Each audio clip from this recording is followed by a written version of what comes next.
Several attacks have been raised recently against early marriage in Islam, which clearly result from ignoring facts about pre-modern society and Islam or intentionally concealing them. One such claim is that Islam's age of consent was relatively low in history. First of all, early procreation was a necessity for human survival. Lifespan ranged from 20 to 30 years due to high death rates. Even until the 18th century, 8 children were still needed by each fertile wife just to maintain the population. Also, sexual attraction accompanies puberty, which genetically ranges from ages 7 to 13 in women. So whether one believes this instinct resulted from evolution or part of God's plan, procreation after puberty in history is natural and acceptable.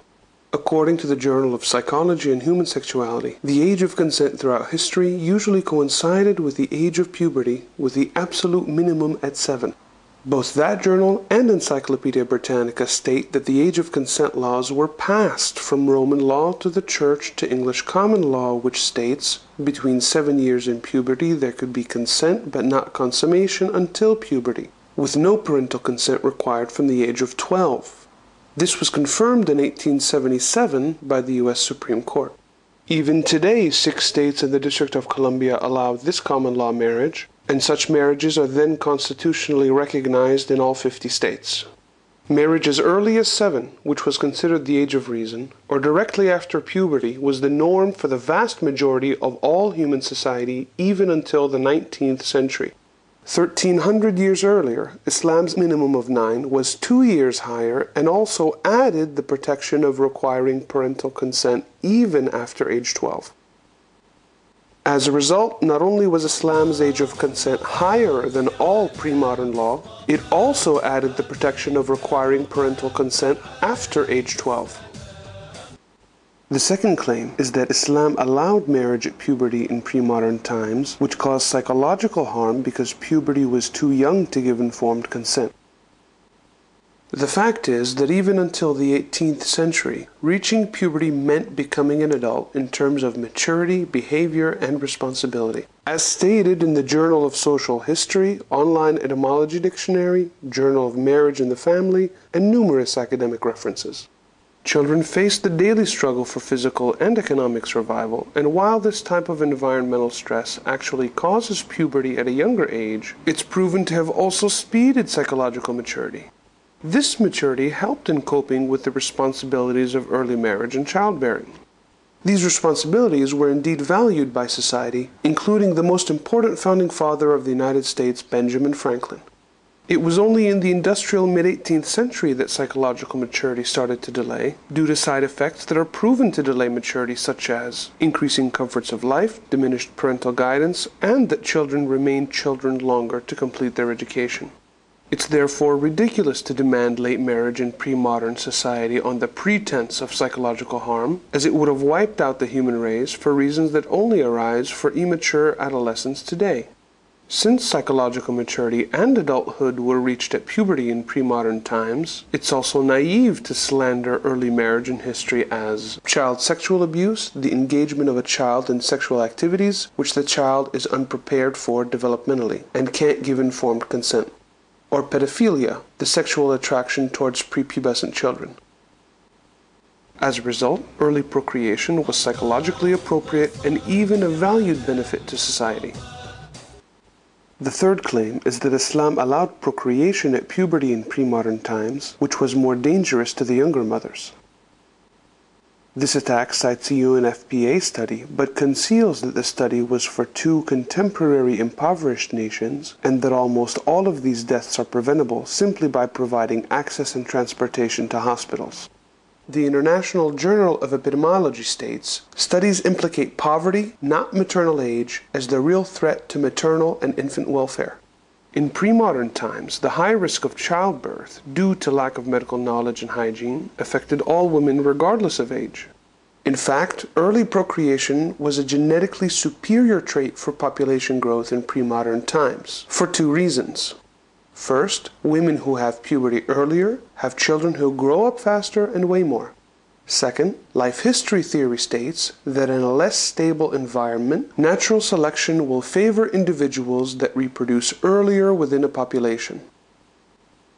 As a result, early procreation was not harmful, but beneficial to newborns and genetics. The fourth claim is that Islam allows marriage at puberty in modern times, which causes sexual and psychological harm. First of all, it's untrue that Islamic age of consent is lower in modern times compared to other laws. For example, the US and other countries currently allow marriage well under the age of 16 with pregnancy or parental or court approval. 17 Islamic countries have age of consent ranging from 15 to 18 years with parental consent, which was raised specifically as an implementation of Islamic law. In fact, because of the contemporary delay in maturity, marriage at puberty today would violate 6 basic Islamic rules. First, rushd, psychological maturity or prudent judgment is required before marriage. Second, no one should harm anyone else. Third, people's best interest must be observed. Fourth, no one should bear any burden beyond their capacity. Fifth, governments and guardians are entrusted to act correctly. Sixth, compliance to urf, new social norms that are considered good. Secondly, it's untrue that Islamic marital law results in more harm in modern times compared to other laws. In fact, the Islamic requirement of marriage provides to every sexual relationship and its potential offspring the benefits of faithfulness, emotional support, mutual trust, commitment, parental guidance, and wide social support. In addition, with a slightly lower average age of marriage, Islamic countries benefit from the early marriage mentality, which is proven to result in psychological maturity at a relatively younger age. On the other hand, non-Islamic societies permit and condone sexual activities years before psychological maturity and the legal age of marriage, which causes devastating sexual harm to adolescents, such as the following current US statistics. 50% of child sexual abuse offenders are adolescents themselves, committing sexual abuse, child pornography, child prostitution, and incest, using deception, force, or coercion. Now I'm alone, filled with so much shame for all the years I caused you pain. If only I could sleep in your arms again. Mother, I'm lost without you. You were the sun that brightened my day. Now who's gonna wipe my tears away? If only I knew what I know today. Mother, I'm lost without you. Countries that choose legalized prostitution as their solution, like Germany, the Netherlands, Sweden, and Denmark, end up with increased rates of child prostitution and sex trafficking, child pornography, incest, and even legal bestiality, sex with animals.